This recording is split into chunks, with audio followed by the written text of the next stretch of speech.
तुसी रवो जरा औकात विच बनन नहीं देना मंदे अस कदी सलामाबाद विच बनन नहीं देना मंदे अस कदी सलामाबाद विच हिंदुस्तानी तुसी रवो जरा औकात विच हिंदुस्तानी तुसी रवो जरा औकात विच बनन नहीं देना मंदे अस कदी सलामाबाद विच। चीमा साहब, ये जो एक वहां पे गाना बना है पाकिस्तान में, और मुझे तो थोड़ा सा अच्छा क्या कहूं मैं, पर जिसने भी गाया है अपने मन से गाया, अपने दिल से गाया है, और वो ये कह रहे हैं कि साहब हम हिंदुस्तानियों को एक अपशब्द इस्तेमाल करा है उन्होंने एक जानवर का, और ये बोला है कि साहब हम हिंदुस्तानियों हम इस्लामाबाद में मंदिर बनने नहीं देंगे। हमने तो साहब कभी नहीं बोला कि मंदिर बनाइए इस्लामाबाद में, हमारे मुल्क में बहुत मंदिर हैं और भी बन रहे हैं,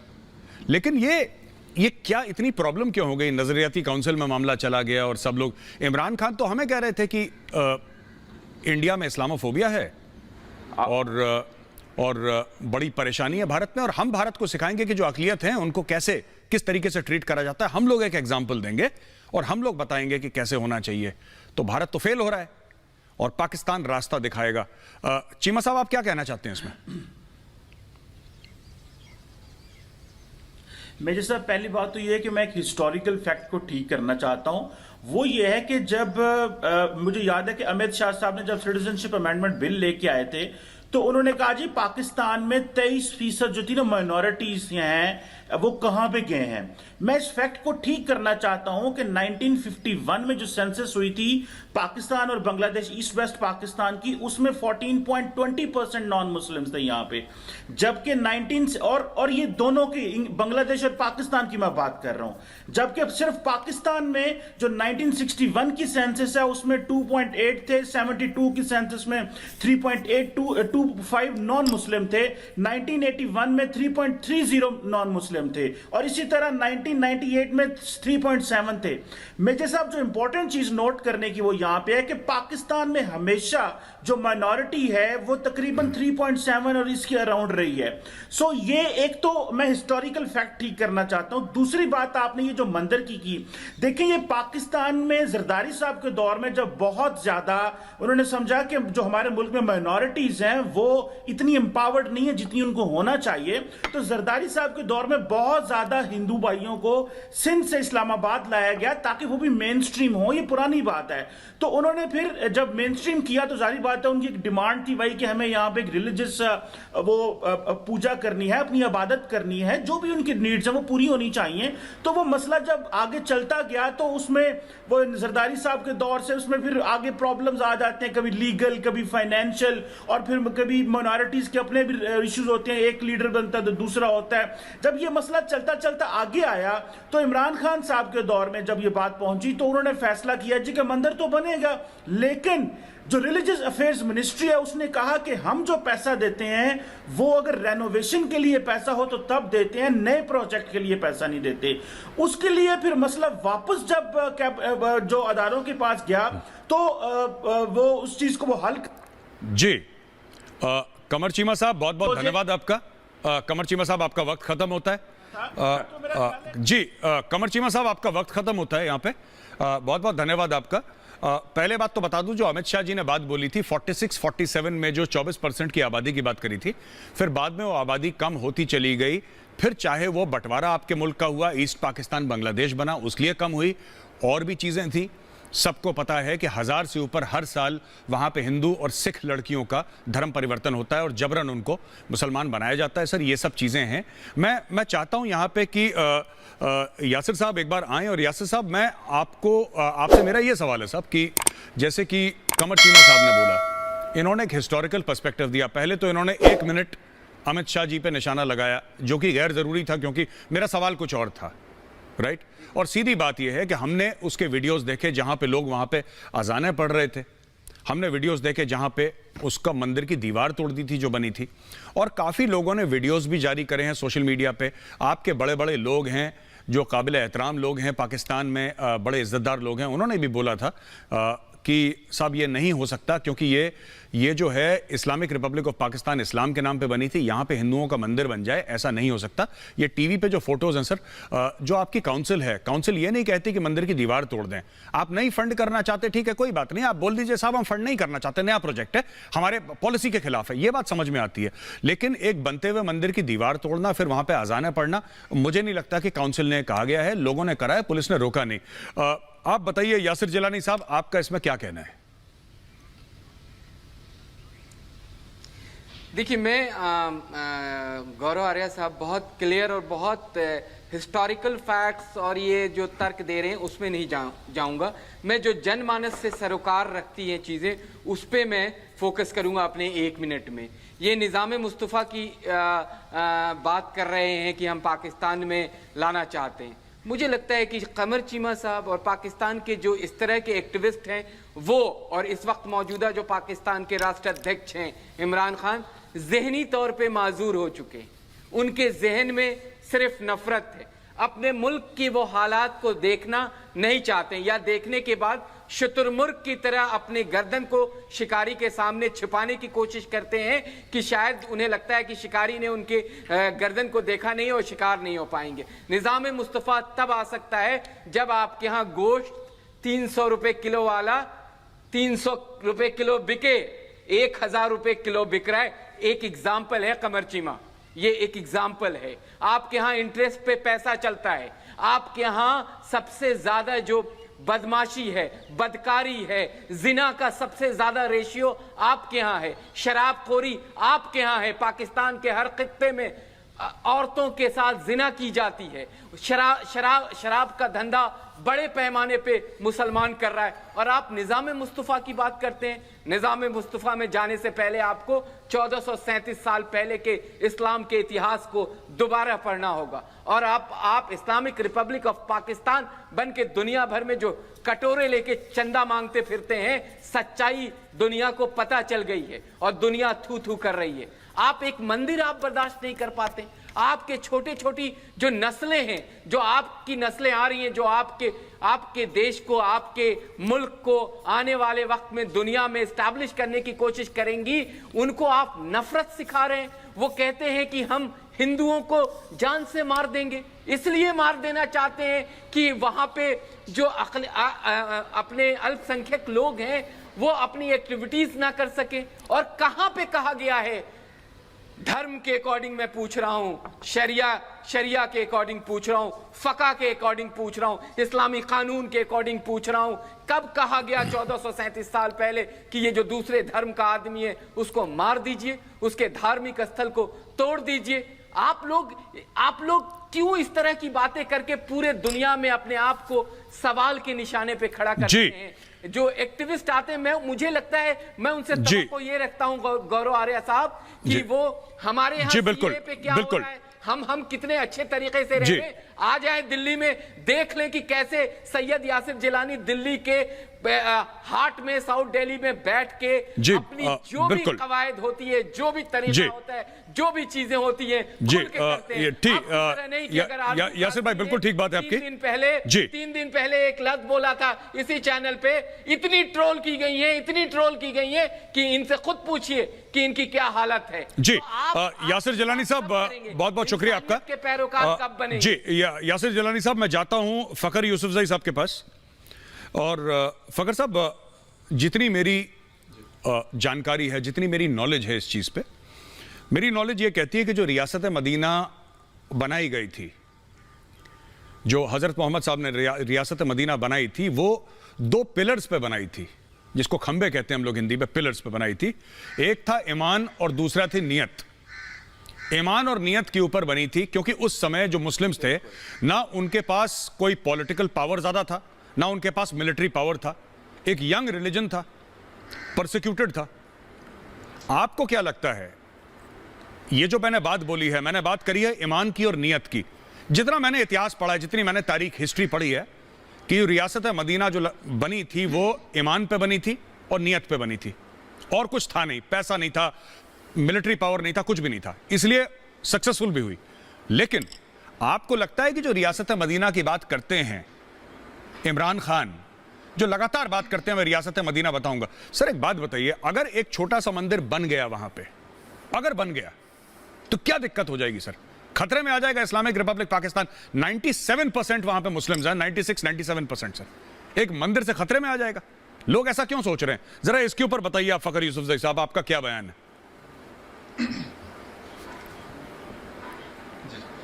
सबसे पहले thank you very much for choosing this topic. मैं इस पे तकरीबन 15-20 दिनों से मुसलसल काम कर रहा हूँ, इस्लामाबाद में भी और खैबर पख्तूनख्वा में भी, और मुख्तलिफ हिंदू कम्युनिटी के जो हारून सरबदयाल है उनसे, जमीयत उलमा इस्लाम के एक एक्स रिलीजियस मिनिस्टर है अमानुल्लाह हक्कानी, उनसे, डॉक्टर किबला अयाज जो आइडियोलॉजी सेंटर के जो चेयरमैन है उनसे, और बहुत सारे लोगों से, पॉलिटिकल लोगों से मेरी इस पे बहुत डिटेल बातें हुई। मैंने उनको एक बात, जो आपने बात कही कि एक मंदिर की तामीर से क्या इस्लाम खतरे में पड़ जाता है, तो अगर आज आप पिछले 10 दिनों की मेरी कोई भी ट्वीट उठा ले इससे रिलेटेड, मैंने एक हैशटैग बनाया हुआ कि मंदिर तो बनेगा, और मैं उसी पे खड़ा हूं कि इंशाल्लाह मंदिर बनेगा इस्लामाबाद के अंदर H92 उसी प्लॉट के ऊपर जो प्लॉट हमारी हिंदू कम्युनिटी को दिया गया है 4 कनाल का। बात यह है कि सिर्फ एक ड्रामा क्रिएट किया गया है, एक बात की जा रही है कि इससे इस्लाम को खतरा हो जाएगा, इससे इस्लाम को खतरा हो जाएगा। अगर मैं फॉर एग्जांपल मैं मुस्लिम हूं, मुझे क्या परेशानी है एक मंदिर के तामीर होने से? इस्लामाबाद के अंदर तकरीबन 450 मसाजिद बनी है, जिसमें से आधी 47% इलीगल जमीनों के ऊपर बनी हुई है। ऑन द रिकॉर्ड बात आपको कर रहा हूं, सीडीए का रिकॉर्ड चेक किया जा सकता है कि वो बनी हुई है, लेकिन क्यों कोई बात नहीं करता? यहां पे मुल्ला एक पावर है, सिर्फ उनके सामने किसी ने बात नहीं करनी। सब जो है, यकीन करें जितने भी लोग होते हैं, वो हमारे टेलीविजन के ऊपर आने वाले हो, हमारे पार्लियामेंट के अंदर बैठे हुए लोग हो या कोई और बंदा हो, क्लियर कट बात क्यों कोई नहीं करता? लोगों को डर लगता है, लोगों को मशाल खान नजर आता है कि यार मशाल खान के साथ वली खान यूनिवर्सिटी में क्या हुआ था, इस बात के ऊपर मुझे पर्सनली लोग यही कहते हैं कि यार आप इसके ऊपर स्टैंड ले रहे हो, आपके साथ भी कुछ हो सकते हैं। लेकिन मैंने कहा यार ये उन लोगों का राइट है और कॉन्स्टिट्यूशनल राइट है। रिलीजन के अंदर, इस्लाम के अंदर किसी को अपनी इबादत से नहीं रोका गया, उनको अपनी इबादतगाह बनाने से नहीं रोका गया। जो मर्जी मतलब मुझे चैलेंज करे, मैं उसको तैयार हूं। लेकिन हर चीज को, पाकिस्तान को जिसे कहते हैं कि एक्सट्रीमिज्म की तरफ लेके जा रहे हैं, इस तरह के लोग जो ये कहते हैं कि इससे फलां को खतरा हो जाएगा, खतरा किसी को नहीं है मेजर साहब, किसी को खतरा नहीं। अगर खतरा है तो उन लोगों की दुकानों को है जो उन दुकानों से खाते पीते हैं। यकीन करें वो किसी भी तरीके से हो, वो हमारे पॉलिटिक्स में हो, वो हमारे किसी और इंस्टीट्यूशन में, वो हमारे किसी और इंस्टीट्यूशन में हो। मैं नाम सबके नहीं ले रहा किसी वजह से, लेकिन सब लोग सिर्फ और सिर्फ ड्रामा कर रहे हैं। पार्लियामेंट के अंदर एक फवाद चौधरी ने स्टेटमेंट दी, एक ख्वाजा आसिफ ने स्टेटमेंट दी, और उसके अलावा श्री रहमान ने, और हमारी जो एक और जस्टिस मिनिस्टर है श्री हजारी साहिबा, इन 4 पार्लियामेंटेरियन ने कुल के बात की, बाकी कोई बात नहीं करता। ये ड्रामा बन रहा है। ठीक है फखर यूसुफ साहब, बहुत बहुत शुक्रिया आपका सर। मैं जाता हूं अभी याना मीर चंदानी के पास। और याना जी, आपने बयान सुने फखर यूसुफ साहब के। उन्होंने बोला कि इस्लाम में इस चीज़ की बिल्कुल भी मनाही नहीं है, और वो खुद कह रहे हैं कि मैं 10 दिन के ट्वीट देखिए, मैं खुला सपोर्ट कर रहा हूं। उन्होंने मशाल खान का एग्जाम्पल दिया, जिसकी बड़ी बेरहमी से जिसको मारा गया था, और उन्होंने बोला कि मुझे कोई डर नहीं लगता, और मैं एज अ मुस्लिम, फखर यूसुफ साहब कहते हैं एज अ मुस्लिम मैं सपोर्ट करता हूं कि वहां पे मंदिर बनना चाहिए। और जो लोग इसके खिलाफ वर्जी कर रहे हैं, जो कह रहे हैं मंदिर नहीं बनना चाहिए, वो लोग अपनी दुकानें चमका रहे हैं, इस्लाम के कंधे पर गोली चला रहे हैं। दैट इज नॉट ट्रू इस्लाम, उनका यह कहना है। आप क्या कहना चाहेंगी याना मीर चंदानी साहिबा? देखिए, it is a good thing कि ये ऐसे फखर यूसुफजई साहब कह रहे हैं कि he supports this, it's a good thing. लेकिन इनके सपोर्ट से कुछ नहीं होता, क्योंकि इनकी गवर्नमेंट बोलती कुछ है और होता कुछ है। चलो आप हिस्ट्री से देख लीजिए, इनके जो पहले प्राइम मिनिस्टर थे जिन्ना साहब, उनका क्या विजन था। फिर उसके बाद जब ख्वाजा निजामुद्दीन आए, उनका क्या विजन है? वो तो क्लियरली बोल रहे थे कि एक इस्लामिक स्टेट में किसी को भी दूसरे रिलीजन फॉलो करने का हक नहीं है, रिलीजन एक प्राइवेट अफेयर नहीं है। जब वो ऐसी बात करते हैं तो उनकी आवाम तो यही फॉलो करेगी। परवेज मुशर्रफ क्या कहते हैं कि ओसामा बिन लादेन हमारा हीरो था।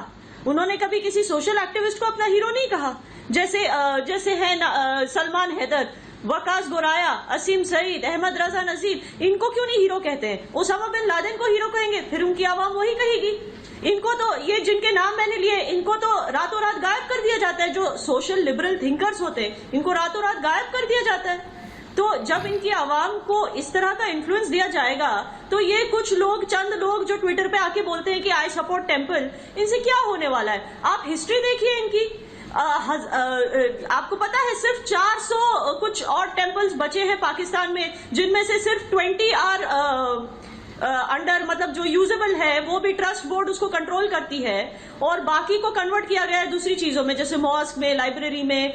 वहां के आइडल्स मिसिंग हैं इस तरह। और पाकिस्तान का लिस्ट में आता है, ओपन डोर्स सर्वे के लिस्ट में आया है कि सबसे ज्यादा चर्च अटैक्स पाकिस्तान में हुए हैं पूरी दुनिया में। 600 से ज्यादा चर्चेस को उन्होंने डिस्ट्रॉय किया है इतने सालों में। 1000 से, आप ये लोग बाबरी मस्जिद की बात करते रहते हैं, जिस दिन बाबरी मस्जिद हुआ था उसके बाद 1000 से ज्यादा मंदिरों को इन्होंने तोड़ा है, वैंडलाइज किया है पाकिस्तान में। ये चीज बताते हैं ये जब जिहादियों को ट्रेन करते हैं डू दे से कि एक बाबरी मस्जिद के लिए उनको कहते हैं कि जाके इंडिया में जिहाद करो क्योंकि बाबरी मस्जिद तोड़ा है। बाबरी मस्जिद के बाद 1000 टेम्पल्स तोड़े गए हैं पाकिस्तान में। क्या वो ये सिखाते हैं अपने जिहादियों को? क्या ये बयान करते हैं? और जो भी ये ऐसे लोग जो आते हैं ट्विटर पे, आरजू काजमी जैसे लोग, आई एम सो हैप्पी कि वहां मंदिर बनने वाला है, ये और इनकी गवर्नमेंट चुप रहती है जब वहां पे टेम्पल्स तोड़े जाते हैं। ये चुप रहते हैं, ये कुछ नहीं करते। जब वहां 1000 से भी ज्यादा, साल में 1000 से ज्यादा लड़कियों को फोर्सिबली कन्वर्ट किया जाता है। इनके यहाँ पे एक पार्लियामेंट में लॉ पास हुआ है अगेंस्ट फोर्स कन्वर्जन पिछले साल ही 2019 में सितंबर में। उसके बाद भी ये सब चीजें होती रहती है और इनकी गवर्नमेंट भी चुप रहती है और इनकी पुलिस भी चुप रहती है। तो इनके बोलने से क्या चेंज हो जाता है? जी बिल्कुल बिल्कुल। ट्विटर पे बोलने से या टीवी पर बोलने से क्या चेंज हो जाता है? एक सेकंड, मैं एक सवाल पूछना चाहती हूँ यूसुफ जी से, और जो भी यहाँ पे पाकिस्तानी पैनलिस्ट है और जो भी पाकिस्तानी सुन रहा है, अगर आपकी शादी किसी हिंदू लड़की से होती है, क्या आप उसको कन्वर्ट किए बिना उसके हिंदू नाम के साथ उसको अपनाएंगे? बिल्कुल, जैसे शाहरुख खान ने अपनाया गौरी खान को, आज तक उसने अपना रिलीजन चेंज नहीं किया। क्या पाकिस्तान में ये अलाउड है? आप कहते हो आपको हिंदूज के खिलाफ कोई प्रॉब्लम नहीं है, क्या आप इतनी सी चीज एक्सेप्ट कर सकते हैं कि आपकी बीवी का या आपके शोहर का रिलीजन इस्लाम नहीं है? क्या आप इतनी चीज, ये है इनकी आवाम, इनको पूछिए कि ये एक्सेप्ट कर सकते हैं? जी, फिर देखिए सच्चाई कैसे बाहर निकलती है। जी याना, बहुत बहुत शुक्रिया आपके कमेंट्स के लिए। मैं जाता हूं आरजू काजमी साहिबा के पास और उसके बाद मैं सुशील भाई के पास जाऊंगा। आरजू जी देखिए, मैं ये जो फखर यूसुफजई साहब ने कहा ना ओपन टेलीविजन में, देखिए ये काबिल एहतराम तो बात है। हो सकता है वो फर्क ला पाए नहीं ला पाए, ये मुझे नहीं पता, क्योंकि जब इतना बड़ा मुल्क है और पाकिस्तान को छोटा मुल्क नहीं, 20 करोड़ की आबादी है, तो अगर कोई बोले कि साहब एक ट्विटर से ही कोई तूफान आ जाएगा तो दैट इज नॉट पॉसिबल। लेकिन अगर कोई शख्स अपने यकीन पे अड़ा है और कर रहा है कुछ काम, तो I think he deserves a salute, और हम सैल्यूट करते हैं इनके कम से कम जज्बे को तो हमें सैल्यूट करना चाहिए और ये मानना चाहिए कि कोई बंदा लगा हुआ है। और कहते हैं ना कि अकेला चना पहाड़ नहीं तोड़ता, नहीं तोड़ भी देता है कभी कभी। It's all right. मैं आपके व्यूज जानना चाहता हूं आरजू काजमी साहिबा, क्योंकि देखिए याना मीरचंदानी ये कहती हैं, उनका ये कहना है कि साहब देखिए अकेले बंदे से फर्क नहीं पड़ सकता इतना, क्योंकि बात यह है कि आपकी जो पूरा जो आपका सरकार का कॉन्स्ट्रक्ट है वो मौलवियों से, और यही बात फखर यूसुफजई साहब ने भी कही, वो इतना अंडर प्रेशर आ जाता है पूरा माशरा आपका कि कुछ कहने में सबको डर लगता है कि कुछ कह देंगे तो पता नहीं क्या फिर एक मुसीबत बर्पा हो जाएगी सर पे। आप इस तरीके को कैसे देखती हैं? आप इस पूरी चीज को किस तरीके से देखती हैं, मैं ये जानना चाहता हूं, और आपके इस पर क्या व्यूज हैं? मंदिर का जो इस्लामाबाद का मंदिर है, मैं आपसे पूछ रहा हूं आरजू काजमी साहिबा। Thank you so much major साहब। सबसे पहली बात तो वही जो फखर यूसुफजई ने कही है, मैं कहूंगी कि मंदिर तो बनेगा, और मैं भी पहले दिन से सपोर्ट कर रही हूं और करती रहूंगी, जिस लेवल तक भी जा सकूंगी जाऊंगी। उसके लिए ये कहना कि एक ट्वीट से या एक शो से कोई फर्क नहीं पड़ता, नहीं, इसी तरह से थोड़े थोड़े करके लोग आगे आएंगे तो फर्क जरूर पड़ेगा। जहां तक आपने वो सॉन्ग चलाया जिसमें एक गलत वर्ड यूज किया गया, मुझे बहुत अफसोस है कि इस तरह की बात हुई है। लेकिन थोड़े दिन पहले, मैं याना की बात का जवाब दे दूं, थोड़े दिन पहले याना चीमा साहब के शो में थी और उन्होंने यही लफ्ज एक कश्मीरी के लिए इस्तेमाल किया था। ठीक है, वो इनके हिसाब से नहीं था, वो इनकी मर्जी का नहीं था, लेकिन किसी के लिए भी इस तरह का अल्फाज इस्तेमाल करना गलत है। उस वक्त तो याना ने कहा कि नहीं ये कोई गलत बात नहीं है, जब चीमा साहब ने उनको टोका था। दूसरी बात जो ये कह रही है कि कोई बगैर मजहब बदले शादी कर सकते हैं, बिल्कुल, मैं यहाँ मिसाल मौजूद हूँ। मेरी खाला है और मेरी मदर की फर्स्ट कजन है, उन्होंने एक हिंदू से शादी की और उनका रिलीजन चेंज नहीं करवाया, वो आज भी हिंदू ही हैं। तो ये बात कहना कि सब एक जैसे, बीच में कुछ लोग फर्क होते हैं और इस तरह के लोग भी निकलते रहते हैं। जैसे आपके यहाँ भी जज्बाती लोग हैं, ऐसे ही हमारे यहाँ भी हैं। और बिल्कुल ये जो मंदिर रोकने की बात हो रही है, ये मजहबी तौर पे जो मौलवी हैं वो अपनी दुकान चलाने के लिए कर रहे हैं और ये हमेशा से पाकिस्तान में होता रहा है, कोई नई बात है। हमें तो हैरत भी नहीं हुई थी जब इस तरह हुआ, क्योंकि हम पहले एक्सपेक्ट कर रहे थे कि कोई निकलेगा और इस तरह की बात होगी। लेकिन असल बात यह है कि पाकिस्तानी गवर्नमेंट को इस पर स्टैंड लेना होगा और उन्होंने जो कहा है वो करके दिखाना होगा, तभी वो ये बता पाएंगे कि वो एक सही इस्लामिक स्टेट बना रहे हैं जहां पे हर किसी को अपनी इबादतगाह में जाने की पूरी आजादी है और अपने तरीके से रह सकते हैं। वरना हमारे जैसे लोग तो और भी मौजूद हैं, वो निकलेंगे और जरूर निकलेंगे, चाहे उसका कुछ भी रिजल्ट हो। हम बात करेंगे, हम इस बात पे यहाँ नहीं जाएंगे कि हमारे अंदर कुछ गलती है तो हम भारत के ऊपर इल्जाम लगाना शुरू करें। भारत को अपने मसले खुद हल करने चाहिए, हम जरूर पॉइंट आउट करेंगे। लेकिन इस वक्त पाकिस्तान में मसला है और इस चीज को हमें हर हाल में हल करना होगा। लेकिन आप लोगों को भी अल्फाज सोच के इस्तेमाल करने होंगे कि आप कश्मीरियों को क्या कह रहे हैं, आप पाकिस्तानियों को क्या कह रहे हैं। दुनिया गोल है, पलट के ऊपर दोबारा आता है। जी बिल्कुल बिल्कुल आरजू काज़मी साहिबा, मैं आपको बताता चलूं कि मुझे नहीं पता याना जी ने क्या बोला। याना जी खुद कश्मीरी हैं। याना, would you like to respond? 10 seconds for a response. 10 second, फिर मुझे सुशील भाई के पास जाना है। I am running out of time. 10 seconds for a response.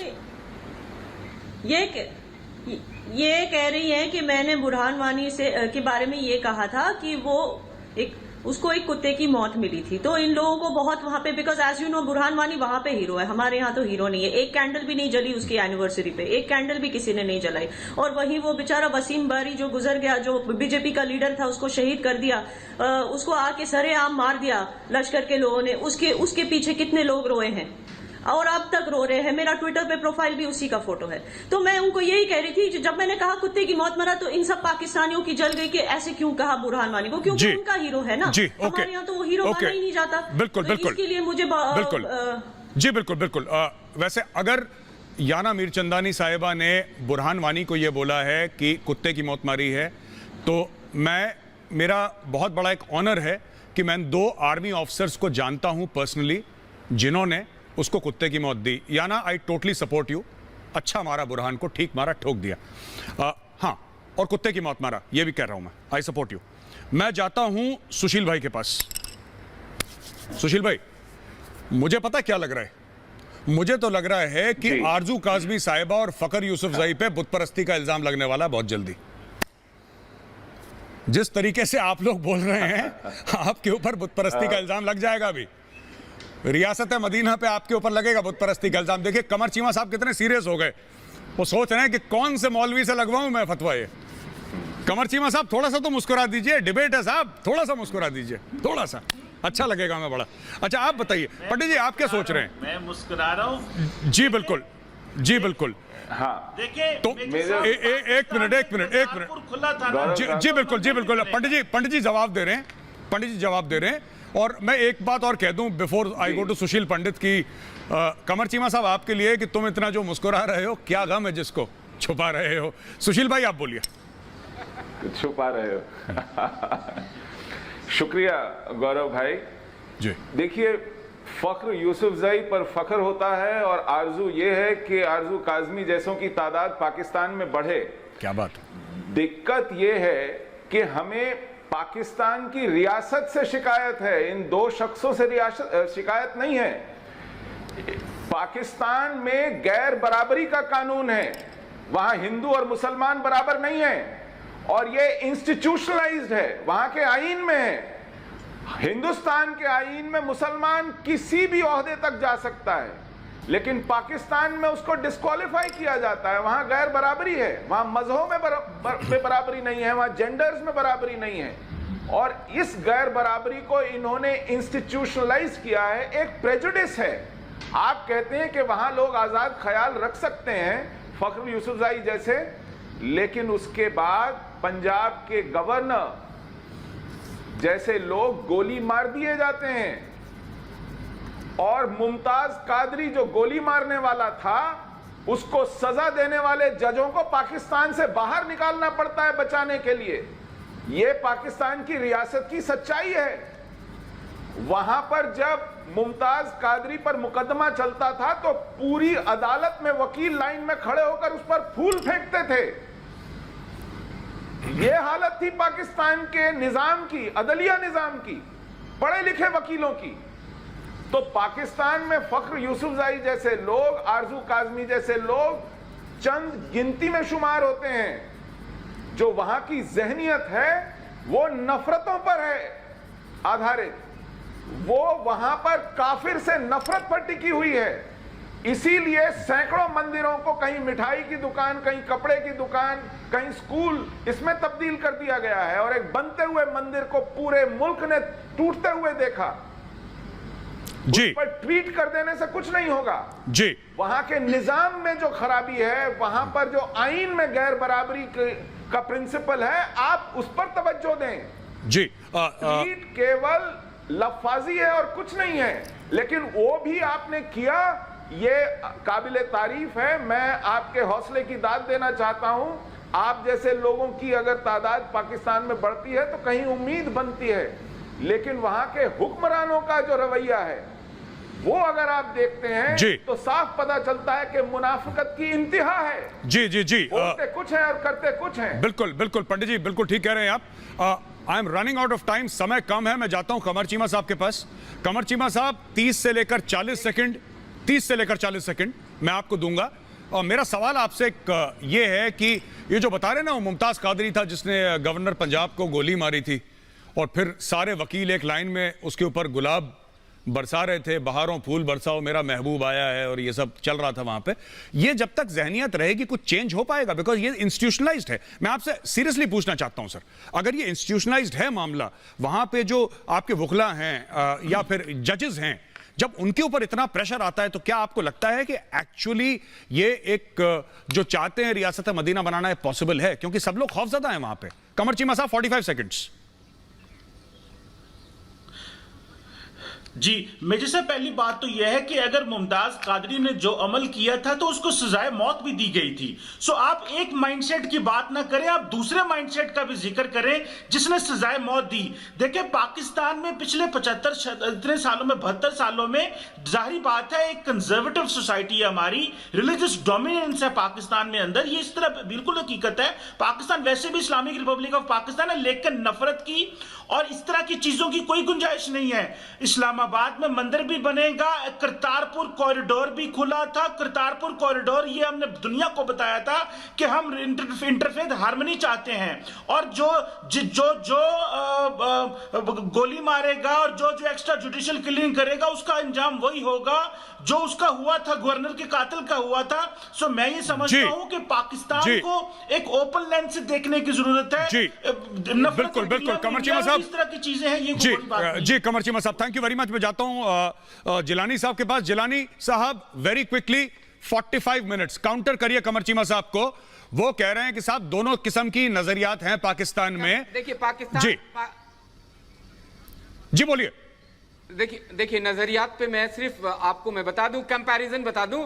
Bharat के अंदर अब तक 3 राष्ट्रपति, फखरुद्दीन अली अहमद, कलाम साहब और जाकिर हुसैन राष्ट्रपति बने। 2 सूबों के, बड़े सूबों के, महाराष्ट्र और बिहार में मुख्यमंत्री मुसलमान बने, सैकड़ों मिनिस्टर मुसलमान बने। पाकिस्तान में एक नाम मुझे जहन में आता है इतिहास में, जोगिंदरनाथ मंडल का। उनके साथ क्या हुआ पूरी दुनिया जानती, हिंदुस्तान और पाकिस्तान जानता है। ये जो नजरियात की बात आप कर रहे हैं, इनसे कहिए ये तमाम एक्टिविस्ट लोग हैं, अब भी काम शुरू करें, आने वाली नस्लों को ये अच्छा कुछ दे के जाएंगे। तो यही सिलसिला रहा तो आप यकीन माने कि पाकिस्तान कहां जाएगा, कहां खत्म होगा, इसका अंदाजा बहुत बहुत शुक्रिया, बहुत बहुत शुक्रिया जिलानी साहब आपका। जो बार बार बात करते हैं, तो एक चीज याद रखिए।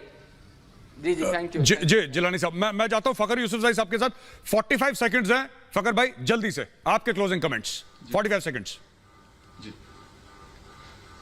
मैं सिर्फ ये कह रहा हूं कि पाकिस्तान को लोग कहते हैं कि टेररिज्म से सबसे ज्यादा खतरा है, लेकिन मेरा ख्याल ये है कि एक्सट्रीमिज्म सबसे ज्यादा खतरनाक चीज है, और वो इस तरह की एक्सट्रीमिज्म कि वो किसी और को सांस लेने की अगर जगह नहीं देते। हमारे कॉन्स्टिट्यूशन 1973 में आर्टिकल 20 है जो किसी को भी किसी भी रिलीजन से ताल्लुक रखने वाले को उसको अपनी मतलब रिलीजन के मुताबिक इबादत गाहें बनाने की और इबादत करने की इजाजत देता है। तो मेरे ख्याल में हमें थोड़ा सा इस पे खुल के आना पड़ेगा। और ये मतलब ये जहनियत अगर मतलब लेफ्ट विंग वाले बंदे हैं तो राइट विंग वाले भी हैं। अगर यहाँ पे मुखालिफिन है तो यकीन करें उसके हक में भी बहुत सारे लोग मतलब खड़े हुए हैं जितना कर सकते हैं। मतलब आपके तरफ से पैनलिस्ट ने कहा कि यार एक ट्वीट से, मैं कहता हूं अगर पाकिस्तान में कोई बंदा एक ट्वीट भी करता है और अगर वीडियो के ऊपर वो बात करता है तो ये मामूली बात नहीं होती। इस तरह की जगह में आप पता है मतलब फखर साहब इस तरह की एक्सट्रीमिज्म होती है और आप बात करते हैं तो आप मुझे करके दिखा दें कि आप कर सकते हैं। बिल्कुल बिल्कुल।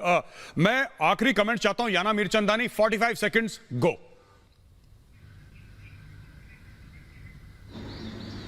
जी देखिए, अगेन मैं वही बात रीइटरेट करूंगी कि इनको खड़े होना चाहिए अगेंस्ट फोर्स्ड डिसअपियरेंसेस। जो भी इनके यहाँ बात करते हैं, जैसे आपने खुद कहा कि इनको अब बुत परस्ती का ब्लास्फेमी एक ऐसी चीज है वहां पे जिसके ऊपर लोग मतलब इसके ऊपर कोई कंट्रोल नहीं है। लोग अपनी पर्सनल खुन्नस तक निकालते हैं ब्लास्फेमी लॉज के अंडर, मॉब वायलेंस इंसाइट करते हैं। और यूनाइटेड नेशंस में तक ये रिपोर्ट आई है कि मॉब इंसाइटिंग और दूसरे रिलीजन्स को इंसल्ट करने के स्टेटमेंट्स ये सब पाकिस्तान में बहुत होता है।